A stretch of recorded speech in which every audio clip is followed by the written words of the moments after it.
Shalom Jemaat GBI Meperpak yang dikasih Tuhan, kembali lagi di ibadah online KTM GBI Meperpak. Kami berharap jemaat yang menonton tayangan ini dapat merasakan hadirat Tuhan dalam firman Tuhan yang disampaikan oleh hambanya. Untuk mengetahui updatean terbaru kegiatan GBI Meperpak, Bapak Ibu jangan lupa subscribe, like, comment, and share kepada saudara dan kerabat kalian. Selamat beribadah, kiranya Tuhan Yesus memberkati. Shalom jemaat yang dikasih Tuhan, mari kita saksikan kegiatan GBI Meperpak dalam sepekan ini.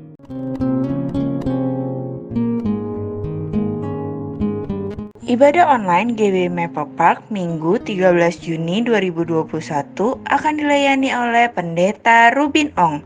Premier pukul 6 pagi di YouTube channel GBI Rayon 1D. Untuk jemaat yang ingin didoakan secara khusus, dapat menghubungi di nomor berikut ini. Untuk kegiatan GBI Meperpak, Bapak Ibu dapat melihat sosial media kami di slide berikut ini.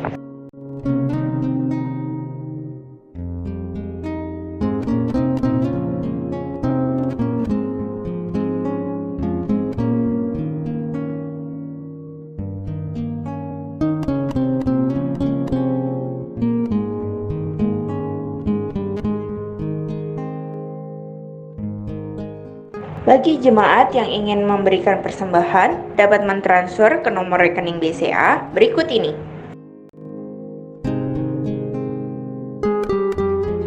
Demikianlah info news GBI Meperpak sepekan ini. Mari kita siapkan hati untuk memulai ibadah KTM pada hari ini. Tuhan Yesus memberkati. Deklarasi iman dalam lindungan Allah.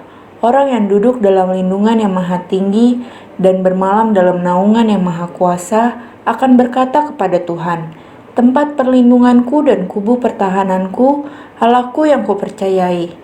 Sungguh dialah yang akan melepaskan engkau dari jerat penangkap burung, dari penyakit sampar yang busuk. Dengan kepaknya ia akan menundungi engkau, di bawah sayapnya engkau akan berlindung. Kesetiaannya ialah perisai dan pagar tembok. Engkau tak usah takut terhadap kedahsyatan malam, terhadap panah yang terbang di waktu siang, terhadap penyakit sampar yang berjalan di dalam gelap, terhadap penyakit menular yang mengamuk di waktu petang. Walau 1.000 orang rebah di sisimu dan 10.000 di sebelah kananmu, tetapi itu tidak akan menimpamu. Engkau hanya menontonnya dengan matamu sendiri dan melihat pembalasan terhadap orang-orang fasik. Sebab Tuhan ialah tempat perlindunganmu, yang maha tinggi telah kau buat tempat perteduhanmu. Malapetaka tidak akan menimpa kamu, dan tula tidak akan mendekat kepada kemahmu. Sebab malaikat-malaikatnya akan diperintahkannya kepadamu untuk menjaga engkau di segala jalanmu. Mereka akan menantang engkau di atas tangannya, supaya kakimu jangan terantuk kepada batu.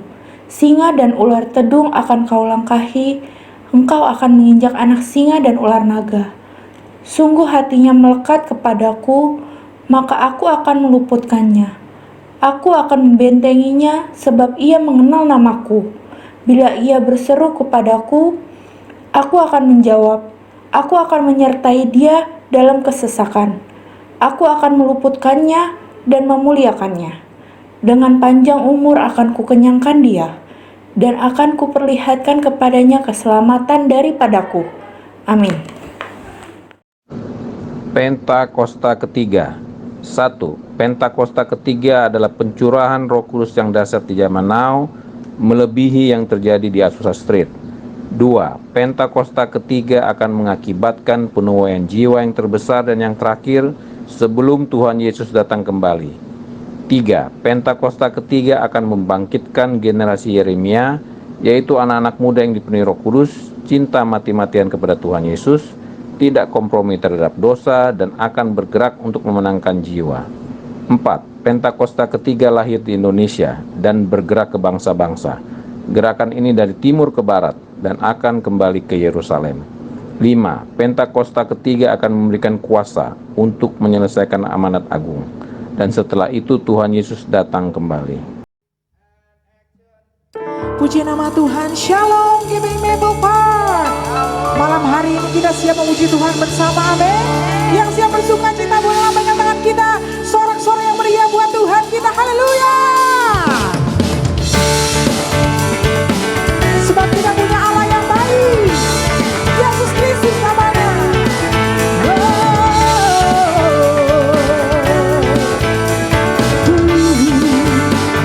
Kecaplah dan lihatlah, kecaplah dan lihatlah betapa baiknya Tuhan itu. Rasakan dan nikmati kasih setia Tuhan. Kecaplah, kecaplah dan lihatlah betapa baiknya Tuhan itu.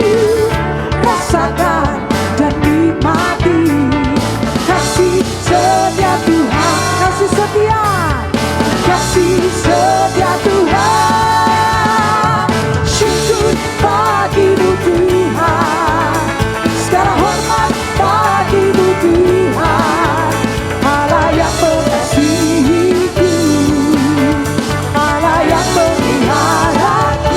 Gunakan syukur, syukur bagimu Tuhan, segala hormat bagimu Tuhan.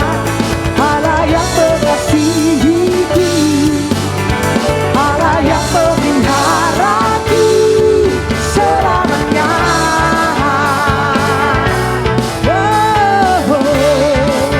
Kecaplah dan lihatlah, kecaplah dan lihatlah betapa baiknya Tuhan itu. Rasakan dan nikmati kasih setia Tuhan. Kecaplah, kecaplah dan lihatlah betapa baiknya Tuhan itu. Rasakan dan nikmati kasih setia Tuhan. Kasih setia Tuhan, kasih setia Tuhan. Syukur bagimu Tuhan, segala hormat bagimu Tuhan. Allah yang mengasihiku, Allah yang memeliharaku.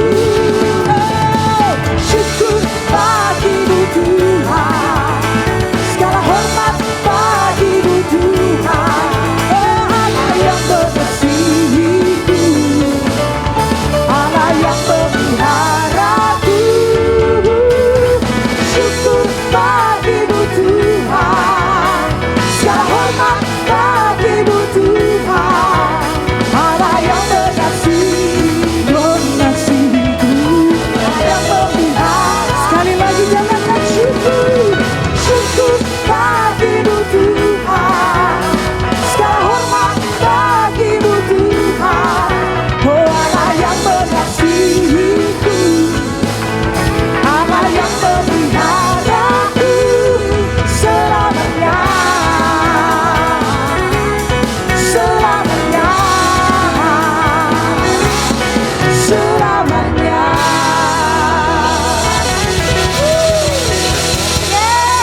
Boleh sekali lagi kasih sorak-sorai buat Allah kita. Haleluya. Sebab Engkaulah sumber kekuatan di dalam hidup kami Tuhan.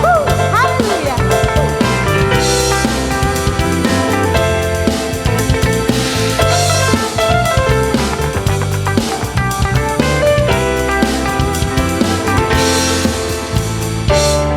Hanya kau milikku di surga, tiada yang ku ingin di bumi, hanya kau.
bersyukur bahwa kami memiliki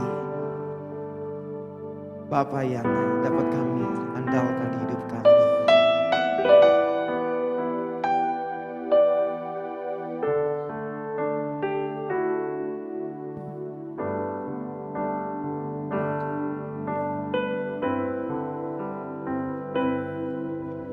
Engkau Tuhan yang setia,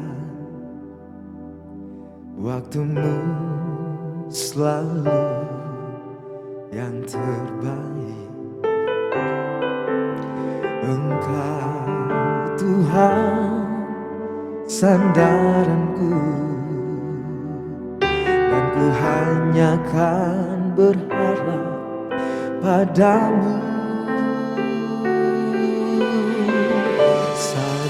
Satu-satunya yang ku andalkan, satu-satunya yang ku percaya. Engkau sumber kekuatan, sumber pengharapan, sumber kedamaian.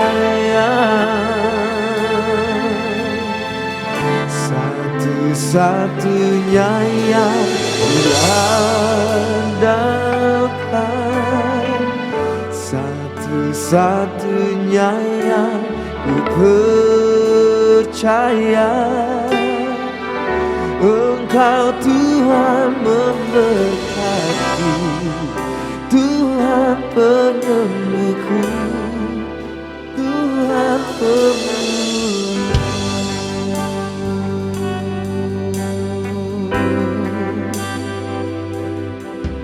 Engkau Tuhan yang setia,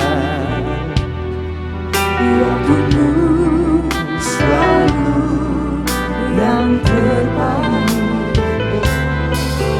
Engkau Tuhan sandaranku,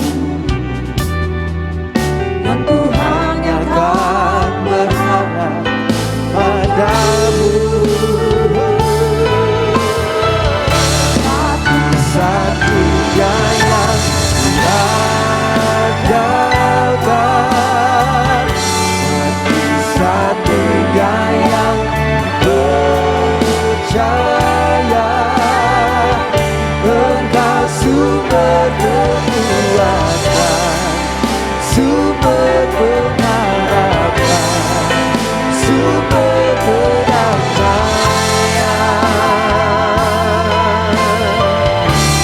Satu-satunya yang kuandalkan, satu-satunya yang percaya. Engkau Tuhan memberkati, Tuhan menentuku, Tuhan menentuku.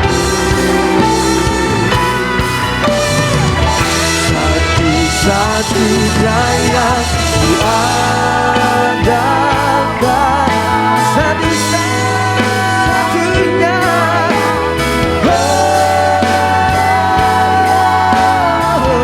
Engkau sumber kekuatan, sumber pengharapan, sumber kedamaian.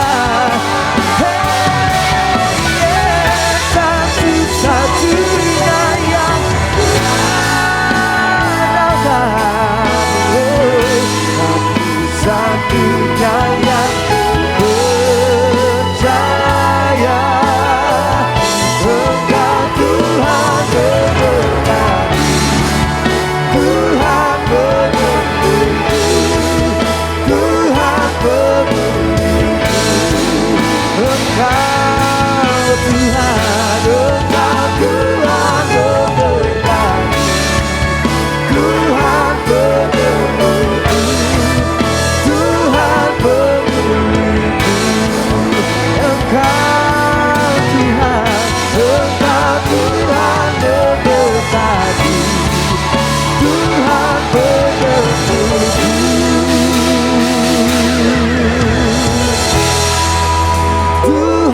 pemulihku.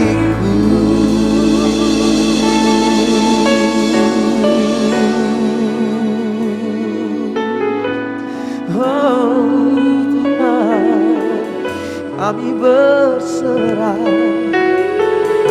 kami percaya bahwa kami beroleh pengharapan yang kami dapatkan hanya di dalam satu nama yang mengasihi hidup kami, yang setia bagi setiap kami, yang telah menunjukkan kebaikan demi kebaikan-Mu di hari-hari hidup kami.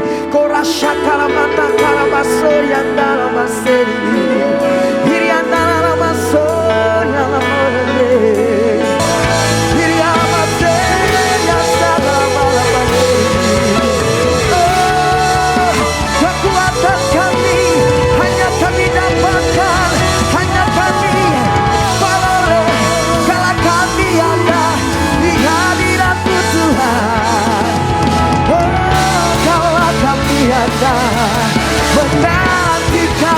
menantikan kami hadirat-Mu. Kami temukan kuasa-Mu, kami alami mujizat-Mu.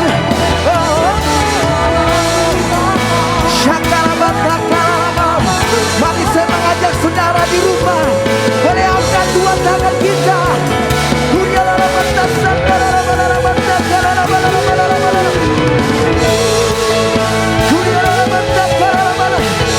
You are great and no one like you, Jesus. Kau yang besar dan tiada yang seperti Engkau. Kau perbuatan-Mu besar, Kau perbuatan-Mu besar. Tiada yang seperti Kau, tiada yang seperti Kau, tiada yang seperti Kau. Katakan haleluya, serukan haleluya, nyanyikan haleluya, haleluya, haleluya, haleluya.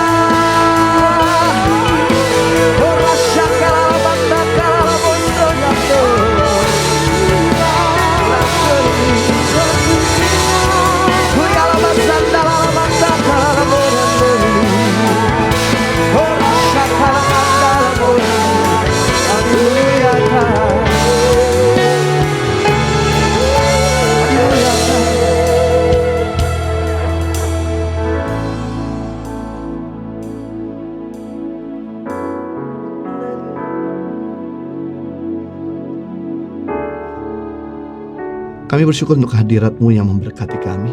Bicaralah firman-Mu, biarlah firman-Mu boleh memberdaya kemampuan kami, mengubahkan kehidupan kami, bahkan juga memerdekakan kehidupan kami. Biarlah Tuhan bicara secara khusus, karena lewat firman-Mu membuat kami semakin dituntun dan berkarya bagi Tuhan dan sesama. Demi nama Yesus, kita semua yang siap diberkati, sama-sama katakan amin. Salam damai sejahtera buat kita semua. Suatu kehormatan boleh dipercayakan kembali untuk melayani GB Maper Park. Saya berterima kasih kepada Bapak Ferry Suryanto untuk kesempatan dan undangannya. Saya bisa menyampaikan firman Tuhan di hari ini. Saya berdoa biar firman Tuhan hari ini bisa memberkati kita semua. Selamat menikmati firman Tuhan. Kalau kita semua senang dengan sebuah judul khotbah, saya berjudul khotbah saya dengan tema penyebab perceraian. Saya mengajak kita untuk melihat firman Tuhan dalam Matius pasal 19 ayat 3 sampai 8. Maka datanglah orang-orang Farisi kepadanya untuk mencobai dia. Mereka bertanya, apakah diperbolehkan orang menceraikan istrinya dengan alasan apa saja? Jawab Yesus, tidakkah kau baca bahwa Ia yang menciptakan manusia sejak semula menjadikan mereka laki-laki dan perempuan? Dan firman-Nya, sebab itu laki-laki akan meninggalkan ayahnya dan ibunya dan bersatu dengan istrinya, sehingga keduanya itu menjadi satu daging. Demikianlah mereka bukan lagi dua, melainkan satu. Karena itu, apa yang telah dipersatukan Allah tidak boleh diceraikan manusia. Kata mereka kepadanya, jika demikian, apakah sebabnya Musa memerintahkan untuk memberi surat cerai jika orang menceraikan istrinya? Kata Yesus kepada mereka, karena ketegaran hatimu, Musa mengizinkan kamu menceraikan istrimu, tetapi sejak semula tidaklah demikian. Belakangan ini kita mendengar berita yang mengejutkan. Salah satu orang terkenal di Indonesia memutuskan untuk bercerai setelah sekian lama menikah dengan istrinya. Dan bahkan salah satu orang terkaya di dunia memutuskan untuk mengakhiri pernikahan setelah menikah 27 tahun lamanya. Hal ini menunjukkan bahwa kekayaan, kepandaian, dan popularitas tidak bisa membeli kebahagiaan rumah tangga. Masalah rumah tangga adalah masalah yang paling sering terjadi dan menjadi masalah yang rumit untuk dipecahkan. Padahal rumah tangga dirancang oleh Tuhan agar kita menerima kebahagiaan dalam hidup ini. Ingat dalam Kejadian 2:18 Tuhan Allah berfirman, "Tidak baik kalau manusia itu seorang diri saja. Aku akan menjadikan penolong baginya yang sepadan dengan dia." Berarti manusia tidak akan pernah bahagia dalam hidupnya. Manusia tidak akan pernah sempurna dalam hidupnya. Manusia tidak akan pernah menjadi lebih baik dalam hidupnya kalau dia sendirian. Manusia akan bahagia, sempurna, menjadi lebih baik kalau dia punya rumah tangga. Hal ini memberikan penjelasan bahwa rumah tangga diciptakan oleh Tuhan agar manusia menjadi lebih baik. Karena berdua lebih baik daripada seorang diri. Tapi kemudian apa yang terjadi? Kenapa sebagian besar rumah tangga menjadi tidak bahagia dan mengakhiri rumah tangganya dengan perceraian? Padahal Yesus dengan jelas mengatakan bahwa Allah membenci perceraian. Mungkin Anda berkata, daripada sudah tidak dapat tahan lagi, daripada rumah tangga terus ribut, akhirnya secara psikologis tidak baik buat anak-anak, lebih baik bercerai saja. Saya mau beritahu, kalau kita mau lakukan firman Tuhan hari ini, bagi Tuhan tidak ada perkara yang mustahil. Tuhan masih bisa memulihkan rumah tangga yang hancur sekalipun. Tuhan masih bisa berkati dan Tuhan masih bisa berikan mujizat, asalkan kita mau melakukan firman-Nya. Itu sebabnya hari ini kita akan belajar ada 3 penyebab perceraian. Yang pertama, penyebab perceraian dapat terjadi karena ketegaran atau kekerasan hati seseorang. Matius pasal 19 ayat 8, kata Yesus kepada mereka, "Karena ketegaran hatimu, Musa mengizinkan kamu menceraikan istrimu.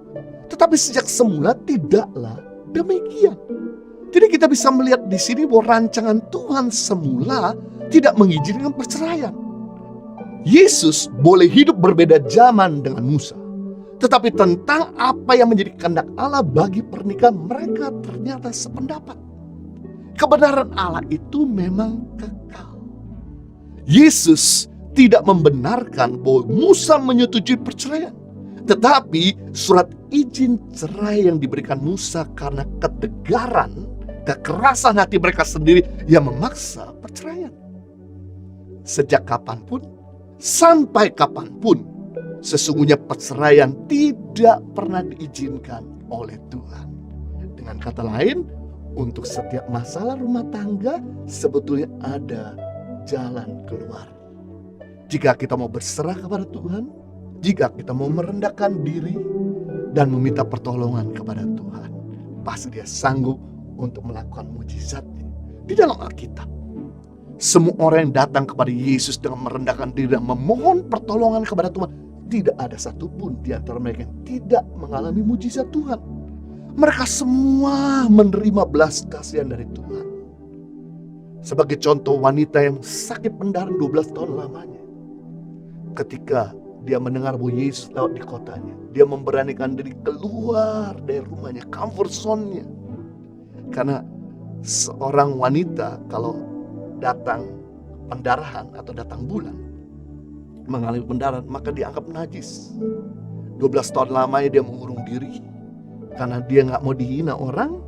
Tapi kali ini dia memberanikan diri keluar, dan kemudian dia datang dengan merendahkan hati, berlutut, dan kemudian dia mengalami mujizat dari Tuhan. Pendarahan 12 tahun berhenti seketika. Bahkan orang yang sakit kusta, ketika datang kepada Yesus memohon kesembuhan, akhirnya dia beroleh kesembuhan dari Tuhan. Yairus, kepala rumah ibadat yang anak perempuannya sakit parah dan kemudian mati, ketika dia datang sama Tuhan Yesus dan memohon pertolongan, Yesus sembuhkan dan bangkitkan dari kematian. Tuhan paling tidak tahan ketemu dengan orang yang rendah hati dan lemah lembut. Rendah hati itu menarik mujizat yang baru, atau media menghadirkan mujizat yang nyata. Sedangkan kelemah lembutan itu media memulihkan hubungan yang hancur. Sekali lagi, rendah hati itu menarik kasih karunia dari Tuhan. Sedangkan kelemah lembutan itu menarik kasih karunia dari sesama. Kerendahan hati itu memulihkan hubungan kita dengan Tuhan. Sedangkan kelemah lembutan itu memulihkan hubungan kita dengan sesama.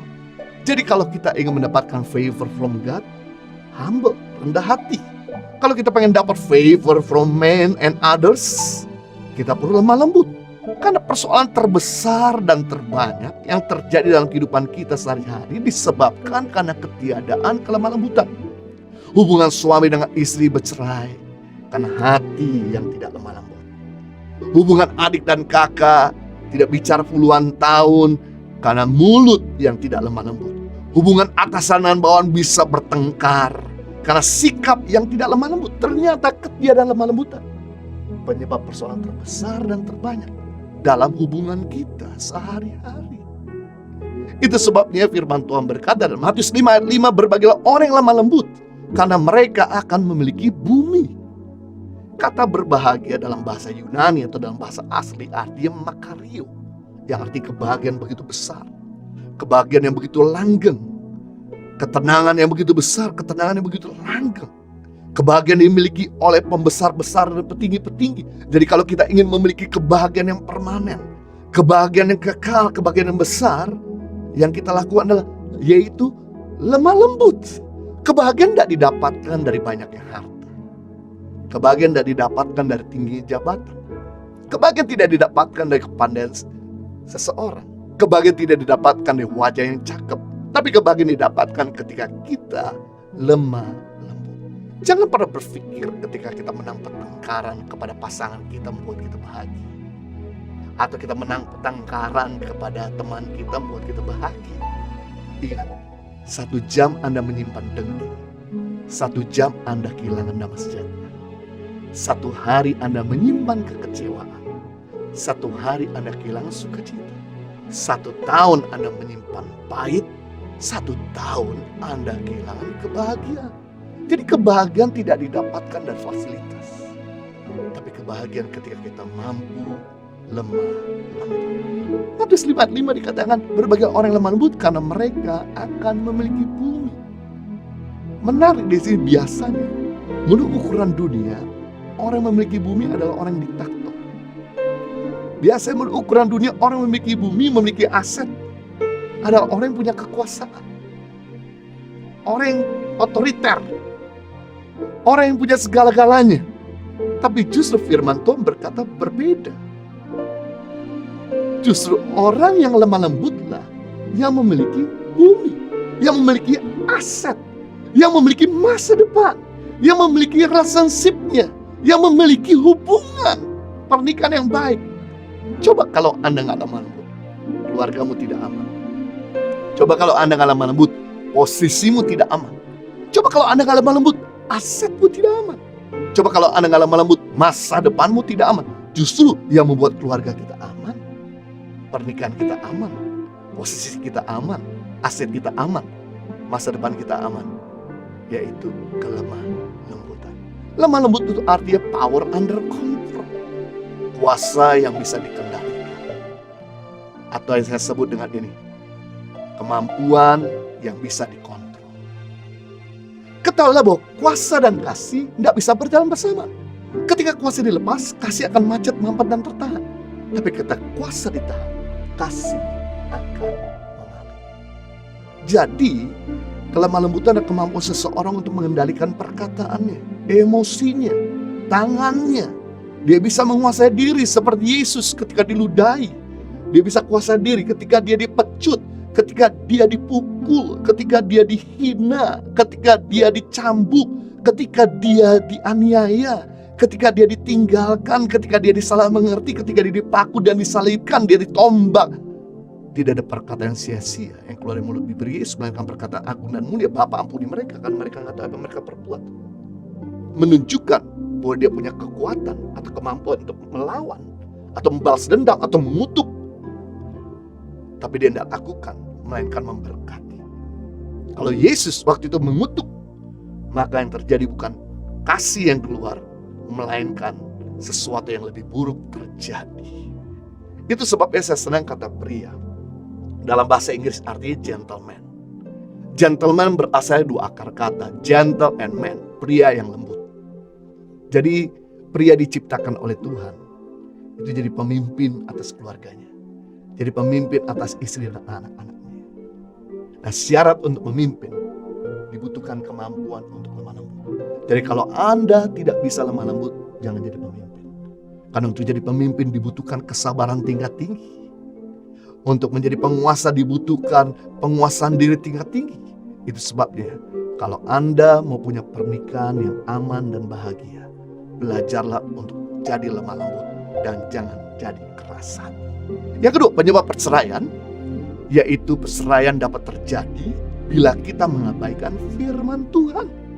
Matius 19 ayat 4, jawab Yesus, tidakkah kamu baca bahwa Ia yang menciptakan manusia sejak semula menjadikan mereka laki-laki dan perempuan? Dan firman-Nya, sebab itu laki-laki akan meninggalkan ayahnya dan ibunya dan bersatu dengan istrinya, sehingga keduanya itu menjadi satu daging. Ayat 6, demikianlah mereka bukan lagi dua, melainkan satu. Karena itu apa yang telah dipersatukan Allah tidak boleh diceraikan manusia.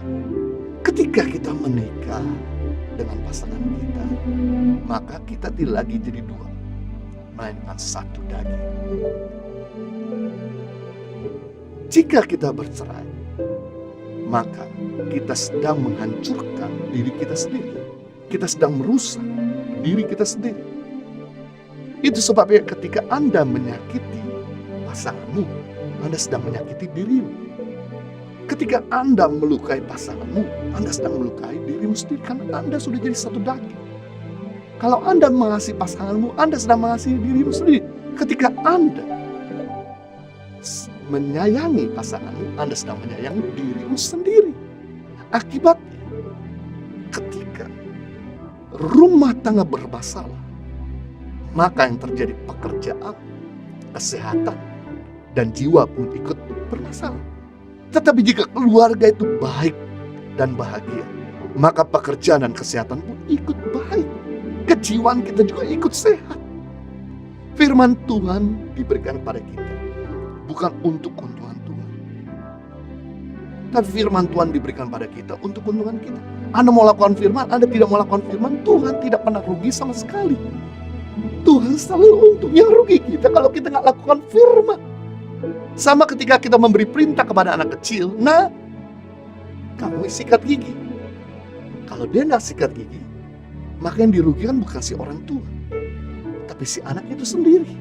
Setiap firman yang kita dengar, setiap firman yang kita ketahui, setiap firman yang kita baca, semuanya untuk keuntungan kita. Dan firman Tuhan itu seperti kita membangun batasan dalam kehidupan kita.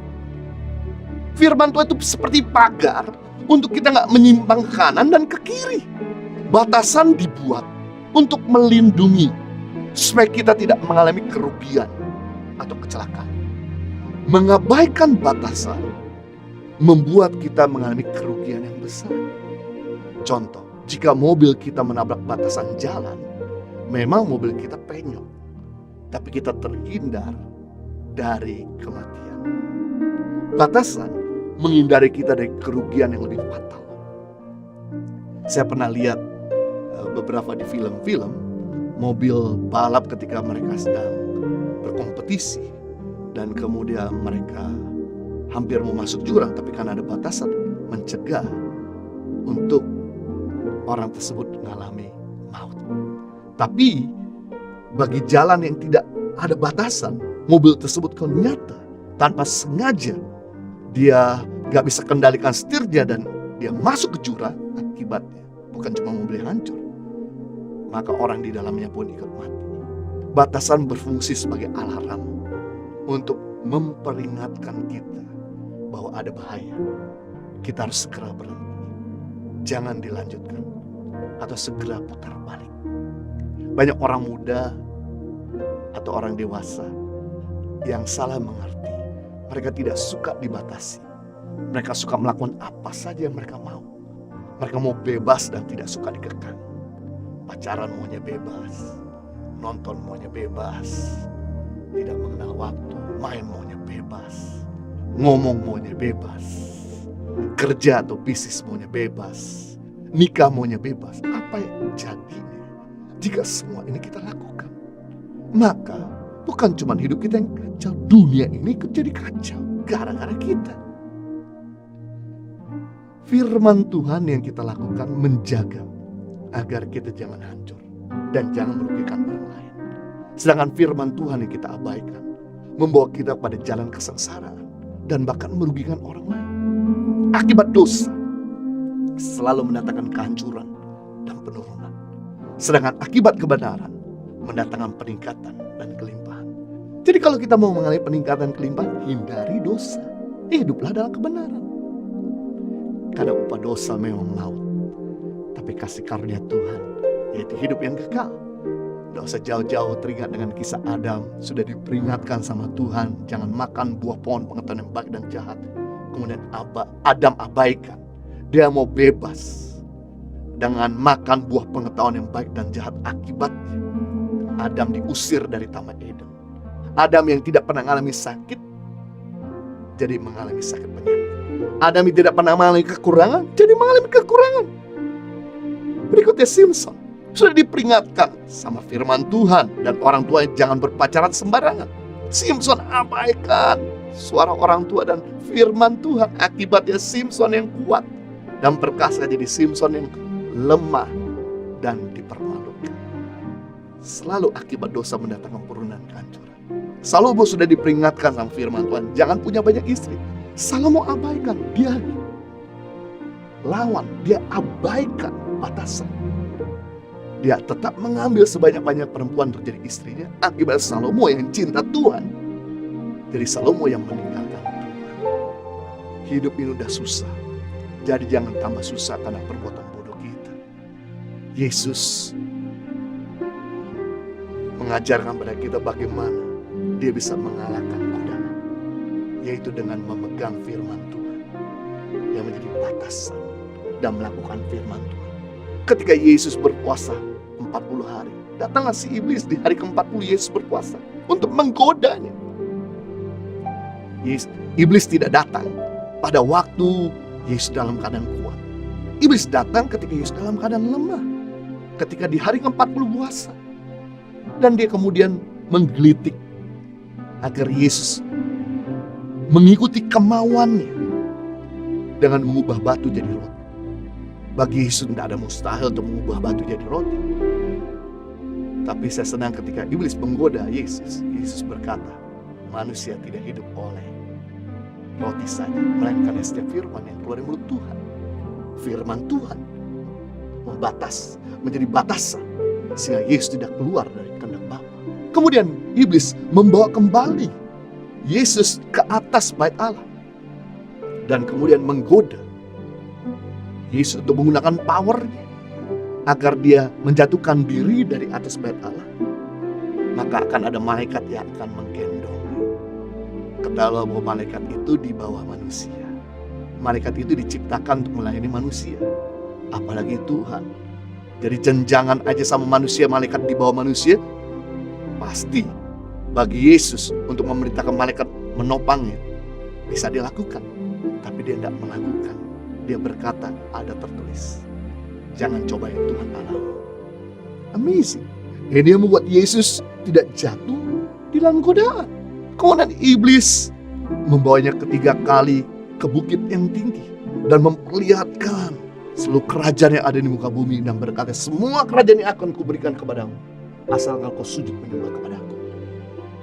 Sekali lagi, Yesus mengatakan firman Tuhan, ada tertulis hanya kepada Tuhan Allahmu saja engkau menyembah.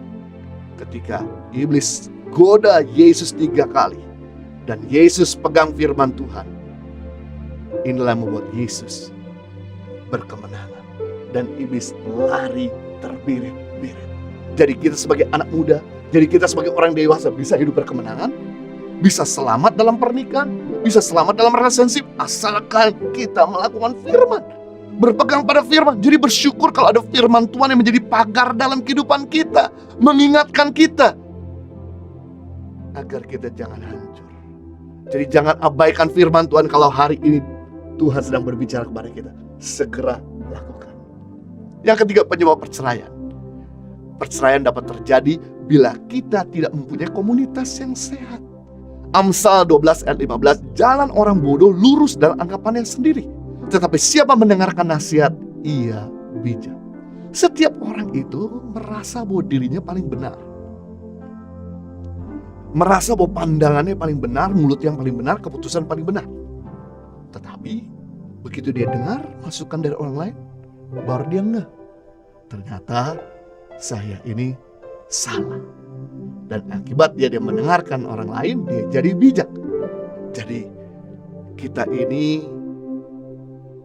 tidak ada masalah lahir dari keluarga tidak mampu, tidak ada masalah kita nggak sepintar dengan yang lain, tidak ada masalah kita nggak fasih bicara seperti yang lain, tidak ada masalah kita nggak sehebat yang lain, selama kita bergaul dengan orang-orang yang positif, orang-orang bijak, maka kita jadi bijak dan positif. Sekalipun kita berawal tidak positif dan tidak bijak. Kenapa kita sering kali gagal? Coba sederhana, karena waktu kita mengambil keputusan, kita punya informasi yang terbatas pada saat itu. Masih ingat kenapa teman kita nggak naik kelas? Atau mungkin kenapa kita nggak naik kelas? Karena waktu kita mengerjakan ujian, kita memberikan informasi yang tidak akurat, informasi yang terbatas. Nah, orang yang ada di atas kita atau teman-teman yang ada di sekeliling kita, itu bisa menarik wawasan kita, sehingga kita bisa melihat lebih jauh, berpikir lebih lebar dan lebih luas, dan kita bisa mengambil keputusan yang lebih bijak. Pada masa pandemik ini, ada begitu banyak pasangan yang ingin bercerai. Ada puluhan pasangan yang saya temukan ingin bercerai. Puji Tuhan, ketika mereka berada dalam komunitas, mereka konsultasi sama pemimpin, mereka konsultasi sama kami, dan kemudian mereka dinasihati, dikuatkan, didoakan, dibantu, dibimbing, diarahkan, dan akhirnya mereka putuskan untuk tidak jadi bercerai, sekalipun sudah diselingkuhi, sekalipun sudah nggak ada harapan, sekalipun wah hidupnya udah pernikahan udah nggak ada harapan, tapi ternyata masih bisa selamatkan karena mendengarkan nasihat dari orang-orang yang ada dalam komunitas. Binatang buas paling senang memangsa hewan yang lepas dari kerumunan, karena pada waktu mereka lepas dari komunitasnya atau kerumunan atau kerumunan, tidak ada yang sanggup membelanya. Iblis itu paling senang untuk mencari anak-anak Tuhan yang kecewa, down, dan mundur dari komunitas, karena mereka ada sasaran yang paling empuk untuk disikat. Tapi kalau kita berada dalam komunitas, kalau kita berada bersama dengan yang lain, ini menjaga kita agar kita jangan sampai memutuskan keputusan yang salah yang merugikan kita dan orang sekeliling kita. Penting untuk kita berada dalam komunitas yang sehat, karena teman kita menentukan masa depan kita. Kalau teman kita negatif, masa depan negatif. Teman positif, masa depan positif. Teman berkualitas, masa depan berkualitas. Teman bobrok, masa depan kita bobrok. 1 Korintus 15 ayat 33, janganlah kamu sesat. Pergaulan yang buruk merusak kebiasaan yang baik. Yang menjadi pertanyaan, dari mana saya tahu apakah teman saya ini negatif atau positif? Gampang, dengan melihat apakah kebiasaan buruk kita makin bertambah atau kebiasaan buruk kita makin berkurang. Kalau hari ini kita makin ngomong kotor, sering jatuh dalam dosa, nggak lagi achieve the target. Kalau hari ini kita makin nggak cinta sama keluarga, kalau hari ini kita makin suka nyakitin orang, kalau kita masih sering jatuh dalam dosa, saya bisa pastikan teman-temanmu atau teman-teman negatif. Yang kita perlu kamu berani tega untuk meninggalkan temanmu yang negatif, dan kemudian rendah hati untuk bergaul dan berkumpul dengan teman-teman yang positif. Maka saya percaya yang terjadi adalah perkataan kita berkualitas, pikiran kita positif, target akan tercapai, keluarga akan dipulihkan dan harmonis. Kita berjalan dalam kebenaran, kesucian, dan kekudusan. Kita makin cinta Tuhan dan jadi berkat. Masih ingat saudara, cerita mujizat pertama yang dibuat oleh Yesus di acara pesta kawin di Kana. Dalam Yohanes pasal 2 ayat 1-11. Pesta kawin itu hampir saja batal. Tahukah saudara kenapa? Karena pada saat itu anggur pesta perkawinan habis. Dan pada zaman itu kalau anggur sampai habis, maka tanda bahwa pernikahan tidak bisa dilanjutkan lagi. Bayangkan jika keluarga mempelai wanita tahu bahwa mempelai pria tidak bisa mencukupi kebutuhan anggur pada pesta perkawinan itu, maka orang tua dari mempelai wanita akan menarik kembali mempelai wanita. Dan akibatnya perkawinan dibatalkan. Untuk mempersiapkan anggur di pesta kawin saja engkau nggak bisa lakukan. Engkau nggak mampu untuk siapkan. Apalagi untuk mempertahankan keluarga seumur hidup. Itulah yang disampaikan oleh keluarga wanita. Jadi anggur habis itu pertanda buruk. Waktu Maria, ibu Yesus, berkata kepada Yesus, anggur habis. Sebenarnya ibu Yesus berkata, mereka sedang ada di ambang perceraian. Lalu Yesus memberkati air tawar menjadi air anggur yang manis. Dan akhirnya pesta pernikahan bisa dilanjutkan. Saya percaya salah satu dari mempelai pesta itu punya hubungan yang baik dengan pemimpin komunitas, yaitu si Maria ibu Yesus. Sehingga Maria mau memperjuangkan supaya pesta itu jangan sampai batal dengan meminta tolong kepada Yesus. Padahal Yesus belum waktunya untuk melakukan mujizat. Tapi karena Yesus tahu bahwa pernikahan ini adalah pernikahan yang sangat penting. Rumah tangga adalah hal yang sangat krusial, yang sangat important. Maka walaupun belum waktu Yesus melakukan mujizat, dilakukan untuk menyelamatkan pernikahan. Jadi kita bisa melihat di sini, sebetulnya perceraian bisa dicegah jika kita mau komitmen berada dalam sebuah komunitas. Kita belajar hari ini penyebab perceraian. Yang pertama, perceraian dapat terjadi karena ketegaran atau kekerasan hati seseorang. Yang kedua, perceraian dapat terjadi bila kita mengabaikan firman Tuhan. Dan yang ketiga, perceraian dapat terjadi bila kita tidak punya komunitas yang sehat.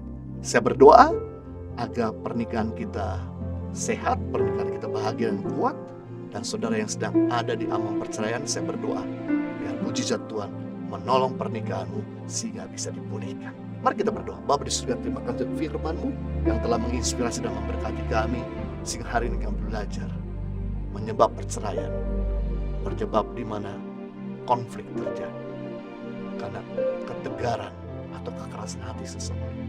Itu sebabnya kami belajar hari ini untuk kami jangan jadi orang yang keras hati, tapi jadi orang yang lemah lembut. Bantu kami biar hati-Mu diberikan pada kami sehingga kami bisa kembali merangkul dan menyelamatkan pernikahan dan keluarga kami. Doa yang kedua, perceraian dapat terjadi bila kami mengabaikan firman. Firman itu sebagai batasan supaya tidak ada sesuatu yang buruk, tidak ada sesuatu yang lebih fatal yang terjadi dalam kehidupan kami, yang merugikan kami dan orang sekeliling kami. Itu sebabnya kami berdoa. Hamba-Mu berdoa, Tuhan tolong biar setiap umat-Mu dalam menjadi pelaku firman Tuhan untuk menang terhadap setiap goda, mencegah agar jangan sampai kami keluar dari batasan. Sebagai anak muda, sebagai orang dewasa, sebagai seorang karyawan, sebagai seorang pengusaha, sebagai seorang hamba Tuhan, pelayan Tuhan, sebagai seorang student, kemampuan Tuhan untuk kami selalu berada dalam koridor firman Tuhan. Saya berdoa biar yang ketiga, perceraian dapat terjadi bila kita tidak punya komunitas. Berdoa biar umat-Mu hari ini memiliki komunitas yang sehat, memiliki orang-orang yang bisa empower, memberdaya, membimbing, menasihati, menuntun mereka, dan jadikan kami orang yang bisa mendengarkan nasihat. Karena dengan kami mendengarkan nasihat ini yang menolong dan menyelamatkan, sehingga kami punya keluarga bisa dipulihkan. Kami punya keluarga makin bahagia, kami punya keluarga makin berjalan from glory to glory, success to success, victory to victory. Demi nama Yesus, kita semua sudah berkati, sama-sama katakan amin. Gembala GBI Maple Park dan seluruh pengerja mengucapkan terima kasih atas pelayanan hambanya pada ibadah KTM hari ini. Kiranya Tuhan Yesus memberkati.